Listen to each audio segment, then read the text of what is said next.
വയനാട് പടിഞ്ഞാറത്തറ ചേരിയംകൊല്ലിയിൽ ആദിവാസി കുടുംബങ്ങളുടെ ആശ്രയമായ റോഡ് തകർന്നു.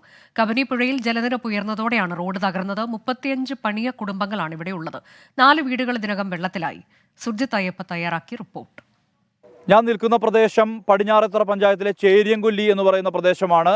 ഒരു ഭാഗത്ത് പുഴയൊഴുകുന്നു, കബനി പുഴയാണ് ഒഴുകുന്നത്. മറുഭാഗത്ത് ആദിവാസി കുടുംബങ്ങൾ, പണിയ വിഭാഗത്തിൽ ഉൾപ്പെട്ട 35ഓളം ആദിവാസി കുടുംബങ്ങളാണ് ഇവിടുത്തെ ചേരിയംകൊല്ലി ഊരിൽ താമസിക്കുന്നത്.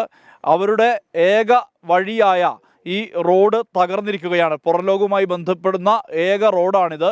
ഈ റോഡ് കനത്ത മഴയിൽ തകർന്ന ഒരു അവസ്ഥയാണ് ഇവിടെയുള്ളത്. വെള്ളം കയറി വരുന്നു. 35ഓളം കുടുംബങ്ങൾ ഇവിടെയുണ്ട്. ഇവർക്കുള്ള ഏക ആശ്രയമാണ് ഈ വഴി പുറംലോകത്തേക്ക് എത്താൻ. പക്ഷേ ഇപ്പോൾ ആ റോഡ് തകർന്നിരിക്കുകയാണ്. തകരുന്ന കാഴ്ചയാണ് ഇപ്പോൾ നമുക്ക് കാണാൻ കഴിയുന്നത്. എത്രമാത്രം ബുദ്ധിമുട്ടുണ്ട് നിങ്ങൾക്ക്? ഞങ്ങൾക്ക് ഇപ്പം ഒരു രോഗാവസ്ഥയിലേക്ക് മെയിൻ റോഡിലേക്ക് കയറണമെങ്കിൽ തന്നെ ഈ വഴിയല്ലാതെ ഞങ്ങൾക്ക് വേറൊരു ആശ്രയവും ഇല്ല. അപ്പം നല്ല ബുദ്ധിമുട്ട് തന്നെയാണ് ഞങ്ങൾ ഫേസ് ചെയ്തുകൊണ്ടിരിക്കുന്നത്. 35ഓളം കുടുംബങ്ങളുണ്ട്. 149ഓളം അംഗങ്ങളുണ്ട് ഞങ്ങൾ ഈ കോളനിയിൽ തന്നെ. നല്ല ബുദ്ധിമുട്ടുണ്ട് ഞങ്ങൾക്ക്. ഇതല്ലാതെ വേറൊരു വഴിയില്ല. മാത്രമല്ല ഞങ്ങൾക്ക് അടുത്ത് തന്നെ ഡാമുള്ളതാണ്. ഡാമൊക്കെ സെറ്റർ തുറന്നിട്ടുണ്ടെങ്കിൽ ഞങ്ങൾ കൂടുതലും ബുദ്ധിമുട്ട് അനുഭവിക്കേണ്ടി തന്നെ വരും. ആവശ്യം ഞങ്ങൾക്ക് ഇവിടെ എന്താ പറയുക, ഈ MLA ഒക്കെ വന്നു പോയെന്നല്ലാതെ ഞങ്ങൾക്ക് പോംവഴി വേറൊന്നും അവർ ചെയ്തു തന്നിട്ടില്ല. ഞങ്ങൾക്ക് ഇവിടെ ഈ റോഡിനുള്ള ഒരു പോംവഴി ചെയ്തു തരണമെന്ന് ഞങ്ങൾക്ക് റിക്വസ്റ്റ് ചെയ്യാനുണ്ട്. എന്തായാലും ഇവർ പറയുന്നത് ഇക്കാര്യമാണ്.